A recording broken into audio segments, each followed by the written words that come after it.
പ്രിയ പ്രേക്ഷകർക്ക് സീരിയൽ ന്യൂസിലേക്ക് സ്വാഗതം. കൂടുതൽ സീരിയൽ ന്യൂസുകൾ അതിവേഗം ലഭിക്കുന്നതിന് ഈ ചാനൽ സബ്സ്ക്രൈബ് ചെയ്യുക. ബെൽ ഐക്കൺ മറക്കാതെ ക്ലിക്ക് ചെയ്യുക. വീഡിയോ ഇഷ്ടമായി എങ്കിൽ ലൈക്ക് ചെയ്യാൻ മറക്കരുത്. കാര്യങ്ങൾ ഇപ്പോൾ കൈവിട്ടു പോയിരിക്കുകയാണ് എന്ന് ഉറപ്പിച്ചിരിക്കുകയാണ് ദേവബാല. മാത്രവുമല്ല, ഇനി എന്ത് ചെയ്യും? ആ ഒരു ചോദ്യം മുന്നിൽ വന്ന് നിൽക്കുകയും ചെയ്യുന്നു. ഒരിക്കലും വിചാരിക്കാത്ത വഴിത്തിരിവാണ് ഉണ്ടായിരിക്കുന്നത്. ചന്തുവിനെ ഒതുക്കിയില്ല എങ്കിൽ കാര്യങ്ങൾ കൈവിട്ടു പോകും.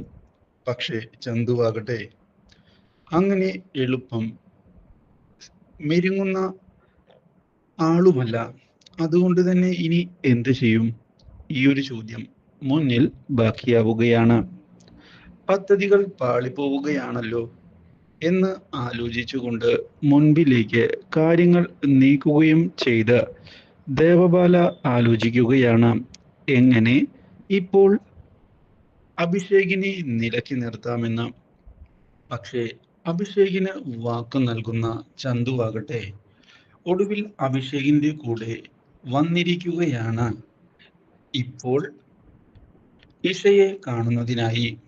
ഇഷയോട് അഭിഷേക് പറഞ്ഞ കാര്യങ്ങളെല്ലാം ഞാൻ അറിഞ്ഞു. എന്തായാലും നിങ്ങളുടെ കാര്യത്തിൽ എനിക്ക് സന്തോഷമൊക്കെയുണ്ട്. പക്ഷേ കാര്യങ്ങൾ വിചാരിച്ചതുപോലെ ചെയ്തില്ല എങ്കിൽ പ്രശ്നം വഷളാകുമെന്നുള്ള കാര്യം എനിക്കും കൃത്യമായി അറിയാം. അതുകൊണ്ട് ഇനി എന്താണ് ചെയ്യേണ്ടത് എന്ന് തന്നെയാണ് ഞാനും ആലോചിക്കുന്നത്. ഒരിക്കലും നിങ്ങളെ ബുദ്ധിമുട്ടിക്കണമെന്ന് ഞാൻ കരുതിയതല്ല. അതുകൊണ്ട് തന്നെയാണ് കാര്യങ്ങൾ ഇപ്പോൾ മുന്നിലേക്ക് കൊണ്ടുപോകുന്നതിനായി ഞാനും തയ്യാറായി വന്നിട്ടുള്ളത്. യാതൊരു വിധത്തിലും ഇഷ പേടിക്കേണ്ട. എനിക്ക് പേടിയുണ്ട് എന്നത് സത്യം തന്നെയാണ്. അത് എന്തുകൊണ്ടാണെന്ന് വെച്ചാൽ മറ്റൊന്നുമല്ല, ഇപ്പോൾ മുന്നിൽ രാഹുൽ ഒരു ബാധ്യതയായി നിൽക്കുകയാണ്. അവനാണെങ്കിൽ സത്യങ്ങളെല്ലാം അറിഞ്ഞു കഴിഞ്ഞു. എൻ്റെ ജീവിതത്തിൽ നിന്ന് അവനെ എങ്ങനെ ഒഴിവാക്കണം എന്ന് ആലോചിച്ച് യാതൊരു വഴിയും കാണാതെയാണ് ഞാനിപ്പോൾ നിൽക്കുന്നത്. എനിക്കാണെങ്കിൽ ടെൻഷനായിട്ട് വയ്യ. ഒരിക്കലും ഇങ്ങനെയൊക്കെ സംഭവിക്കുമെന്ന് ഞാൻ പ്രതീക്ഷിച്ചതല്ല എന്നതാണ് സത്യം. അതുകൊണ്ട് തന്നെ കാര്യങ്ങൾ ഇനി എങ്ങനെ മുന്നിലേക്ക് കൊണ്ടുപോകും എന്നറിയാതെ നിൽക്കുന്ന എനിക്ക് സഹായം തീർച്ചയായും വേണം എന്നാണ് പറയാനുള്ളത്. ഇത് കേട്ടതിനെ തുടർന്ന് പേടിക്കണ്ട, എന്തായാലും ഒരു പോംവഴി ഉണ്ടാക്കിയല്ലേ പറ്റൂ. ഞാൻ ഇടപെടാം. ഒരു പ്രശ്നവും ഉണ്ടാവുകയില്ല. ഞാൻ എന്തായാലും അവനെയൊന്ന് കാണുന്നുണ്ട്. അഭിഷേകേ, നീ പേടിക്കാതിരി.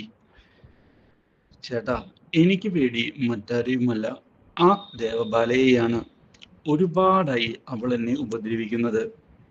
അവളെ ഒഴിവാക്കുന്നതിന് വേണ്ടി പഠിച്ച പണി 18 ഞാൻ നോക്കിയതാണ്. പക്ഷേ ഒന്നും അങ്ങോട്ട് വർക്കൗട്ട് ആകുന്നില്ല. അതാണ് മറ്റൊരു തലവേദന. അതിനൊക്കെ പരിഹാരമുണ്ടാക്കാമെടാ. അതിനല്ലേ ഇപ്പോൾ സേതുവേട്ടനൂടെ ഉള്ളത്.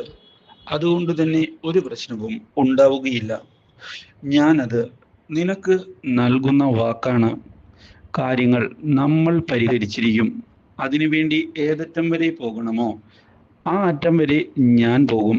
മനസ്സിലായോ? നമുക്ക് ആദ്യം അഭിഷേകിനിൽ നിന്ന് തുടങ്ങാം. അല്ല, നമുക്ക് ആദ്യം രാഹുലിൽ നിന്ന് തുടങ്ങാം. അതുകൊണ്ട് തന്നെ ഒരു പ്രശ്നവും ഉണ്ടാവുകയില്ല. ഇതേ തുടർന്നാണ് രാഹുലിനെ കാണുന്നതിനായി അയാൾ എത്തുന്നത്. ഇതോടെ രാഹുൽ ഒന്ന് ഞെട്ടുന്നുവെങ്കിലും തൻ്റെ തീരുമാനത്തിൽ ഉറച്ചു നിന്നുകൊണ്ട് മുന്നിലേക്ക് പോകാനുള്ള തീരുമാനമെടുക്കുകയാണ് രാഹുൽ.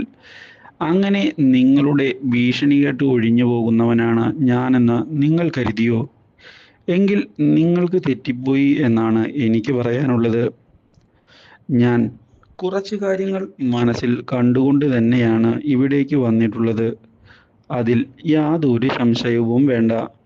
അത് പൂർത്തിയാക്കുന്നതിന് വേണ്ടി ഞാൻ പോരാടുക തന്നെ ചെയ്യും. അതിൻ്റെ വാശിയാണ്.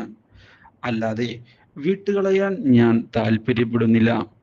അതുകൊണ്ട് കാര്യങ്ങൾ ഞാൻ വിചാരിച്ചതുപോലെ തന്നെ ഞാൻ നടത്തുകയും ചെയ്യും എന്ന് ഉറപ്പ് നൽകുകയാണ് ഞാൻ. നീ കുറെ ബുദ്ധിമുട്ടും.